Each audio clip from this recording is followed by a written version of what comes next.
There's nothing funny about falling off a fence. It could happen to anybody. It never happened to me. There are television shows that entertain you, and then there are television shows that somehow become part of your childhood furniture. Always there, always warm, like a lamp left on in a room you grew up in. Mr. Ed was that show.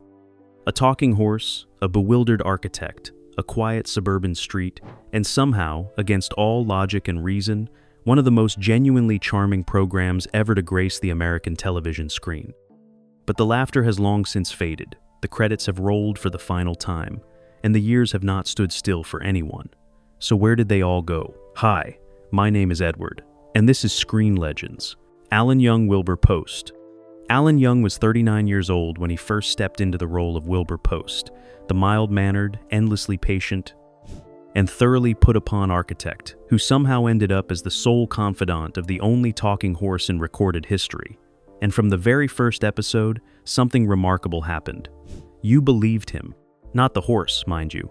Plenty of television magic went into making that work. But you believed Alan Young. You believed that this gentle, slightly flustered, deeply decent man had genuinely stumbled into the most bizarre friendship in suburban California, and that he was doing his very best to hold it together with dignity and tact. Wilbur Post was not a hero in any conventional sense. He did not carry a badge or solve murders or deliver stirring speeches. He was simply a good man, kind to his wife, respectful of his neighbors, earnest in his work, and completely unable to convince a single living soul that his horse could talk, which, if you think about it too long, is actually a rather lonely existence. Alan Young understood that loneliness beneath the comedy. He played it not for pity, but for warmth, giving Wilbur a kind of bumbling sincerity that made audiences root for him unconditionally. Every raised eyebrow, every exasperated sigh, every moment of slack-jawed disbelief, when Ed opened his mouth and delivered another impossible demand, Alan Young played it as though his dignity were the most precious and most constantly threatened thing in his world. What many viewers did not know was that Alan Young brought something deeply personal to this role. Born in Northumberland, England, in 1919, he had already lived an extraordinary life long before Mr. Ed ever arrived. He had been a beloved radio comedian in Britain during the Second World War, a theatrical performer, a film actor, and a television pioneer in the earliest days of American broadcasting.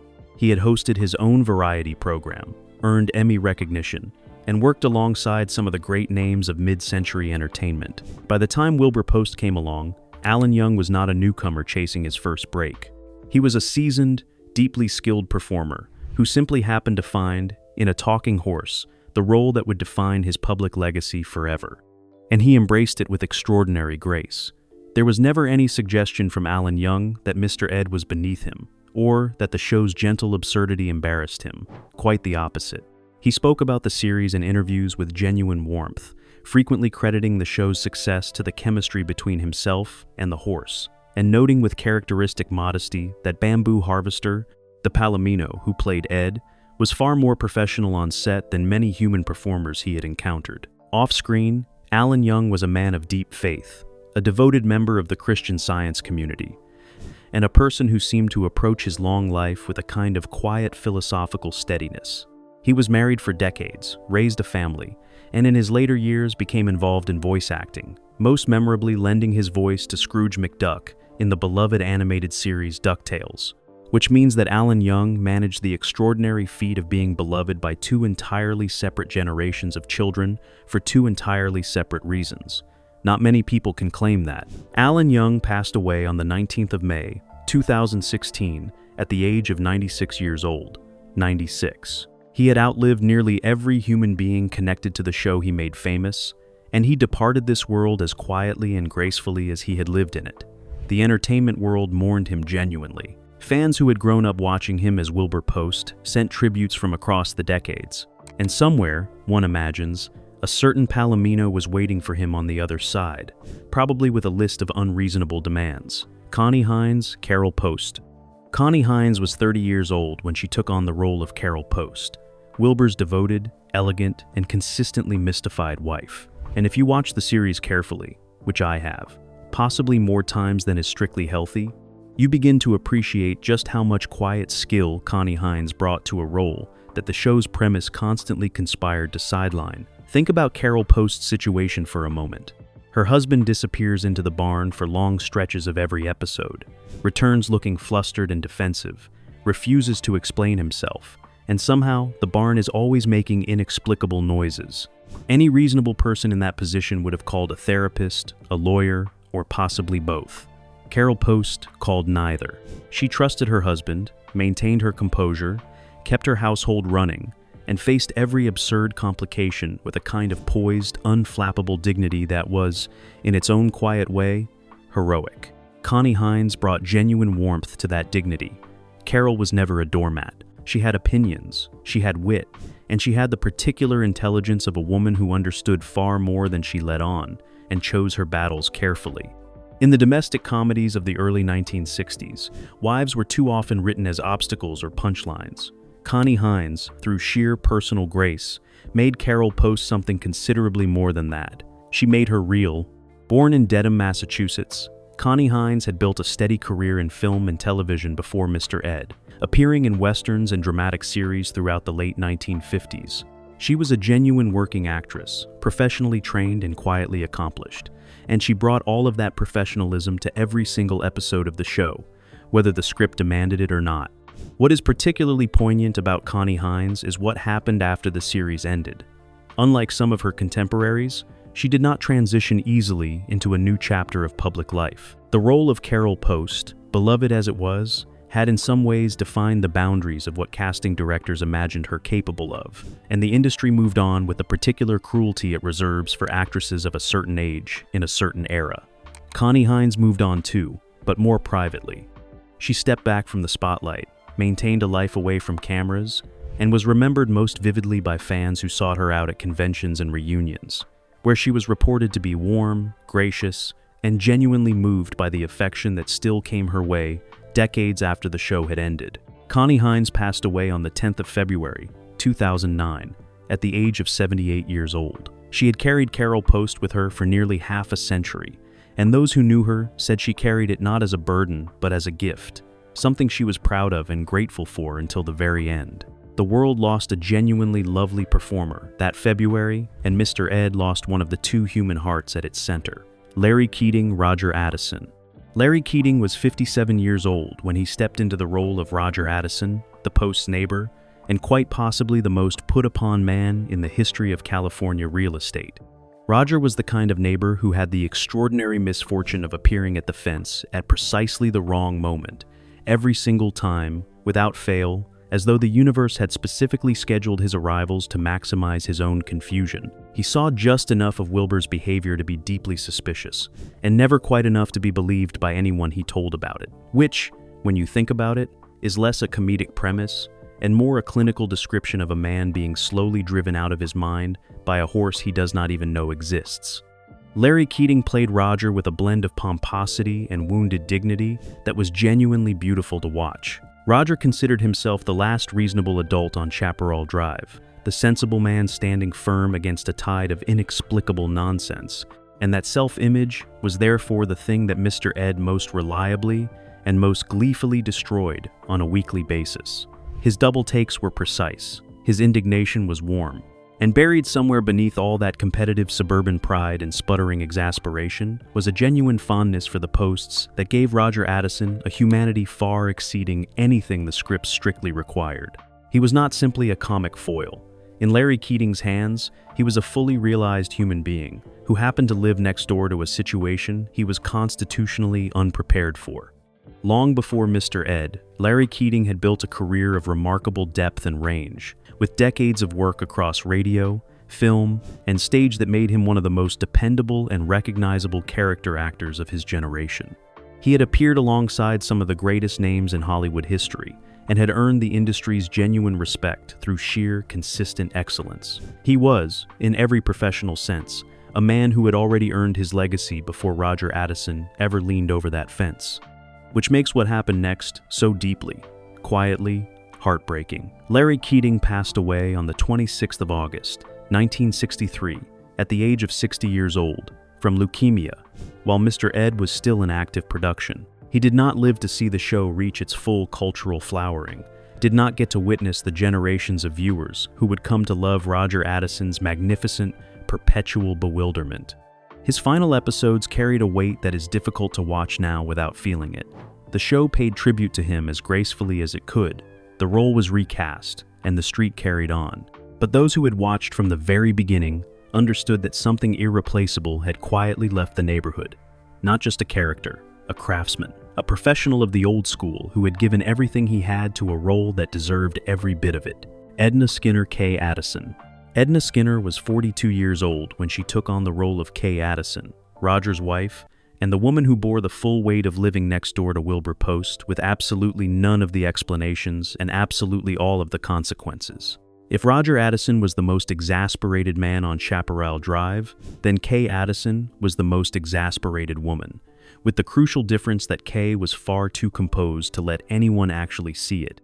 She carried her suffering with elegance, which, if you have ever had a truly baffling neighbor, you will recognize as the harder and more admirable of the two available responses. Kay was sharp, socially conscious, possessed of a dry, precisely calibrated skepticism toward nearly everything that happened in her immediate vicinity. Where Roger blustered and accused and pointed fingers and generally behaved like a man whose blood pressure was staging a quiet rebellion, Kay simply watched. She raised an eyebrow. She let the silence expand until it filled the room, and did the work that a full paragraph of dialogue could not have done better. Edna Skinner understood, at a level that only genuinely gifted comic performers understand, that the pause before the punchline is frequently funnier than the punchline itself. And she used those pauses like a surgeon uses a scalpel, precisely, deliberately, and with complete confidence in the outcome. This was not accidental skill. Edna Skinner had built her career across stage and early television, accumulating a theatrical precision that she brought to every role she undertook, regardless of how large or small the role appeared on the page. The domestic comedies of the 1960s were crowded with neighbor characters who existed for one purpose and one purpose only: to react to the protagonist's behavior and then disappear back into the scenery. Kay Addison, in Edna Skinner's hands, refused that fate entirely. She felt like a woman with a full interior life, with opinions and history and private thoughts that continued long after the camera stopped following her. She felt, in the most generous and accurate sense of the word, real. That quality of realness is rarer than it appears, and considerably harder to manufacture than most people outside the profession appreciate. Edna Skinner did not manufacture it. She simply possessed it, and brought it with her every single time she stepped in front of a camera. After Mr. Ed ended, she moved quietly away from the spotlight, appearing in occasional television roles while building a life that existed largely beyond the reach of public attention. She was not a performer who confused fame with fulfillment. She was a craftsperson, someone who loved the work itself. And when the volume of that work gradually diminished, she met that transition with what every available account suggests was genuine grace and considerable peace. Edna Skinner passed away in 2006, at the age of 87 years old. 87 years of life, of work, of quiet excellence. Kay Addison's raised eyebrow outlasted nearly everything, as it deserved to. Leon Ames Gordon Kirkwood. Leon Ames was 68 years old when he joined Mr. Ed as Gordon Kirkwood, the Post's second neighbor following the heartbreaking loss of Larry Keating, and he brought with him something that no casting call could have fully anticipated. He brought old Hollywood itself. Because Leon Ames was not simply a television actor stepping into a supporting role, he was a genuine artifact of cinema history, a man who had appeared in some of the most beloved films of the 1940s and 1950s, who had shared screens with legends, who had been present at the creation of the modern American entertainment industry in a way that very few people in 1965 television could claim. His performance as Gordon Kirkwood carried that weight quietly and without ostentation. Gordon was warmer than Roger Addison had been, slightly less combative, more inclined toward bemused acceptance of the inexplicable things that seemed to happen whenever Wilbur Post was involved. Leon Ames played him with the ease of a man who had nothing left to prove and therefore had nothing to fear. And that ease translated on screen as an almost gravitational warmth. Off-screen, Leon Ames was a significant figure in the entertainment industry beyond his acting work, having served as president of the Screen Actors Guild, a role that spoke to the respect his peers had for him, as both an artist and an advocate. His commitment to the professional welfare of fellow performers was a defining characteristic of his public life. Leon Ames passed away on the 12th of October, 1993, at the age of 90 years old. 90 years of life, of work, of history. He had witnessed the entire arc of the American entertainment industry from its earliest days through the television revolution and beyond, and he had contributed to it at every stage with skill, integrity, and grace. Florence McMichael Winnie Kirkwood. Florence McMichael was 51 years old when she stepped into the role of Winnie Kirkwood, Gordon's wife and the second woman to take up residence in the neighbor's house on Chaparral Drive. And if you were watching the show at the time and quietly grieving the loss of the Addison pairing, Florence McMichael had a way of making that grief loosen its grip without ever asking you to forget what came before. She did not replace Kay Addison. She simply arrived, warm and unhurried, and made Winnie Kirkwood entirely her own. Where Kay had been sharp and dry and possessed of that magnificent weaponized eyebrow, Winnie was softer, more openly sympathetic, more genuinely willing to take the world around her at face value, even when that world was, by any objective measure, behaving in completely improbable ways.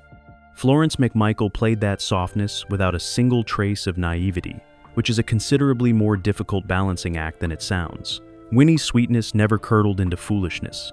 She was warm because she had chosen to be warm, not because she lacked the intelligence to be otherwise.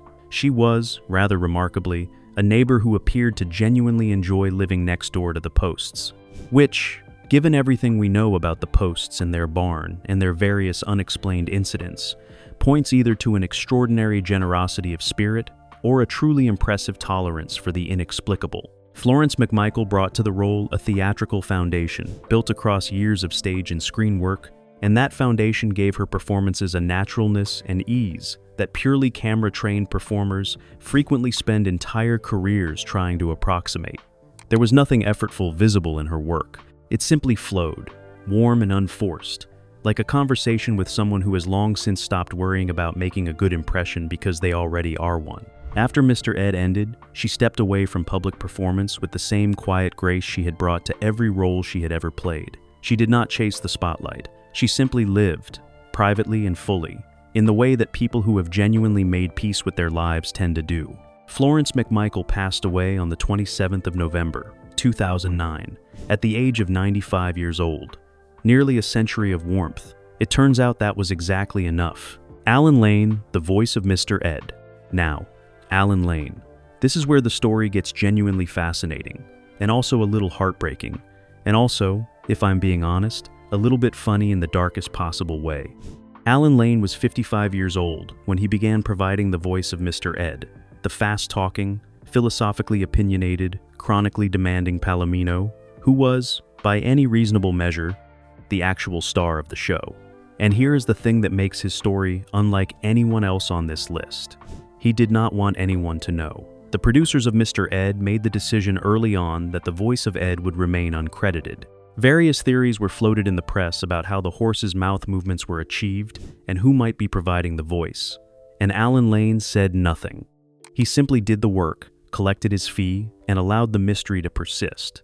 His name did not appear in the credits. His face did not appear on promotional materials connected to the show. He was, in the most literal sense possible, an invisible star. Why? The most widely accepted explanation is professional pride.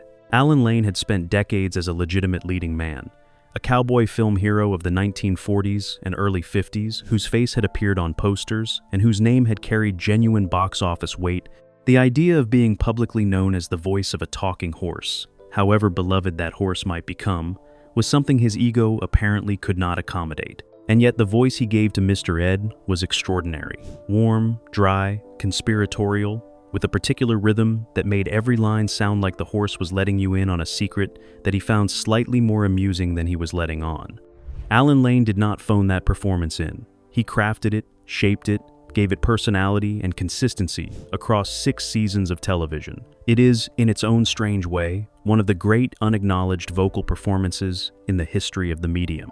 Born in Mishawaka, Indiana, in 1909, Alan Lane had built his career through sheer physical presence and a natural ease in the saddle that made him a natural for the westerns that dominated entertainment in the 1930s and 40s. His horse in many of those films was a gray stallion named Black Jack, which means that Alan Lane spent a significant portion of his professional life in close proximity to horses, first as a cowboy hero riding them, and finally as a voice actor pretending to be one.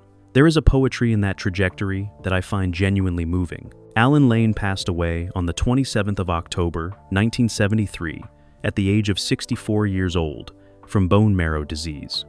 He went to his grave as one of the best-kept secrets in American television, with his contribution to one of the most beloved shows of the 1960s, known only to those close enough to the production to have witnessed it firsthand. It was only after his death that his role became widely acknowledged and properly celebrated, by which point, of course, he was no longer around to accept the recognition. That is the kind of story that stays with you. Bamboo Harvester, Mr. Ed. I know what you are thinking. Edward, you cannot include the horse. This is a retrospective about human beings, about careers and lives and legacies. You cannot put a horse in here, and to that I say, watch me. Because Bamboo Harvester was not simply a prop or a production asset or a convenient plot device. He was a performer. Trained by the legendary animal trainer Les Hilton, Bamboo Harvester learned an extraordinary range of behaviors that allowed the production team to create the illusion of a talking horse with a consistency and a naturalism that audiences found genuinely convincing. He responded to cues, hit marks, maintained composure on a chaotic television set, and delivered the same quality of performance week after week across 6 seasons of production. He was, by all accounts from those who worked with him, a horse of unusual intelligence and remarkable temperament. Alan Young, who worked more closely with him than anyone, spoke of their relationship in terms that went beyond mere professional cooperation. There was genuine affection there, genuine communication, genuine trust, and on screen, that trust was visible. The chemistry between Wilbur Post and Mr. Ed did not work because of clever editing or camera tricks alone. It worked because a man and a horse had developed a real relationship, and the camera caught it. Bamboo Harvester was a golden palomino, born in 1949, and he brought to the role of Mr. Ed a physical presence that was genuinely magnificent. Tall, gleaming, with an expressive face that seemed almost designed for comedy, he was, in purely visual terms, exactly what a talking horse should look like. Bamboo Harvester passed away in 1970, at the age of approximately 21 years old. He had retired from public performance some years earlier, living out his final days in quiet comfort. He was, in the end, a working animal who was treated with care and respect by those responsible for him, and who left behind a legacy that has genuinely outlasted nearly every human connected to the production that made him famous. He deserved to be in this video. I have no regrets.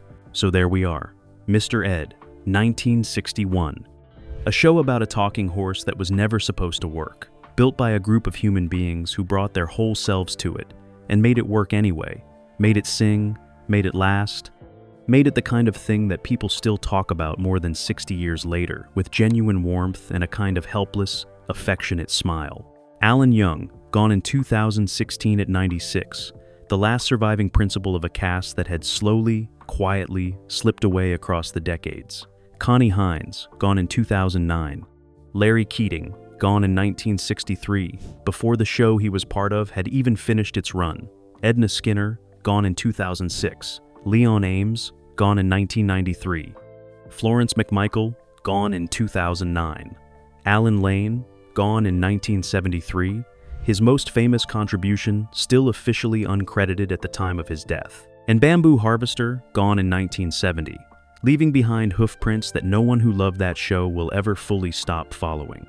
What strikes me most, sitting here in 2026, looking back at this cast, is not the sadness of the losses, though the losses are real and they deserve acknowledgement.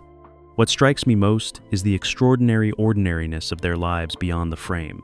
These were not gods or myths, they were working people. Performers who showed up, did their jobs with care and professionalism and occasional brilliance, and then went home to their families and their private concerns and their quiet daily lives, just like the rest of us. The screen made them larger than life, but life itself made them simply human, and perhaps that is the most beautiful thing about looking back at a cast like this. It reminds you that the warmth you felt watching them was real, that the people creating it were real, that the connection between a viewer and a screen is, at its best, a genuine human thing. My name is Edward. This is Screen Legends. If these stories have touched you in any way, please consider following the channel so we can continue making these journeys together. There are so many more casts waiting, so many more lives to honor. So many more questions about where they went when the lights finally went down. I will see you in the next one.